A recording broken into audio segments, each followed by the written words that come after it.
अपरा एकादशी महात्म्य।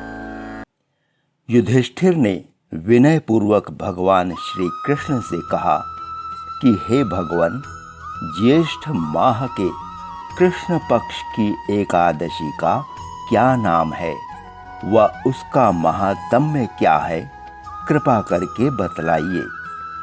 भगवान श्री कृष्ण कहने लगे, हे राजन, यह एकादशी अचला व अपरा दोनों ही नाम से जानी जाती है।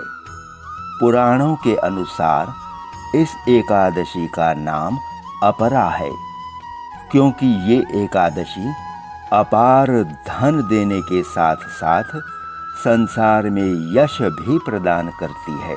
इस दिन भगवान त्रिविक्रम की पूजा की जाती है।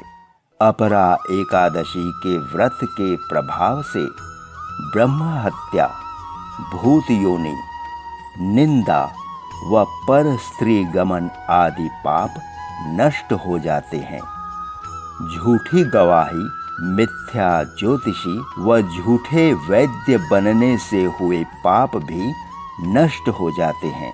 गुरु निंदक, युद्ध से भागे क्षत्रिय आदि नरकगामी व्यक्ति इस व्रत से पाप मुक्त हो जाते हैं। जो फल कार्तिक पूर्णिमा के स्नान का, पितरों के पिंडदान का, मकर के सूर्य का, प्रयाग स्नान का, कुंभ में केदारनाथ व बद्रीनाथ के दर्शन का जो फल मिलता है, वही फल इस एकादशी के व्रत से मिलता है। इसकी प्रचलित कथा के अनुसार प्राचीन काल में महीध्वज नामक एक धर्मात्मा राजा था। उसका छोटा भाई वज्रध्वज बड़ा ही क्रूर, अधर्मी तथा अन्यायी था, जो अपने बड़े भाई से द्वेष करता था। उस पापी ने एक दिन अपने बड़े भाई की हत्या कर रात्रि के समय उसके शव को जंगल में पीपल के नीचे गाड़ दिया। अकाल मृत्यु के कारण राजा प्रेत बनकर उसी पीपल में रहने लगा व अनेकों उत्पात करने लगा। एक दिन अचानक धौम्य ऋषि उधर से गुजरे। उन्होंने प्रेत को देखा और तपोबल से उसके अतीत को जान लिया। ऋषि ने प्रसन्न होकर उस प्रेत को पीपल के पेड़ से उतारा तथा परलोक विद्या का उपदेश दिया।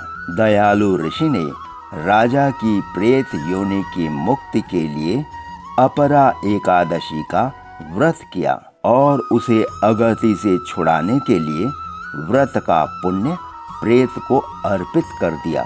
इस पुण्य के प्रभाव से राजा की प्रेत योनि से मुक्ति हो गई। वह ऋषि को धन्यवाद देता हुआ दिव्य देह धारण कर पुष्पक विमान में बैठकर स्वर्ग को चला गया।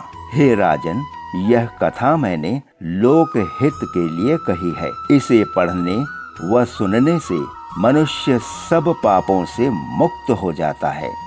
अपरा एकादशी व्रत 18 मई सोमवार को है। जय श्री कृष्ण।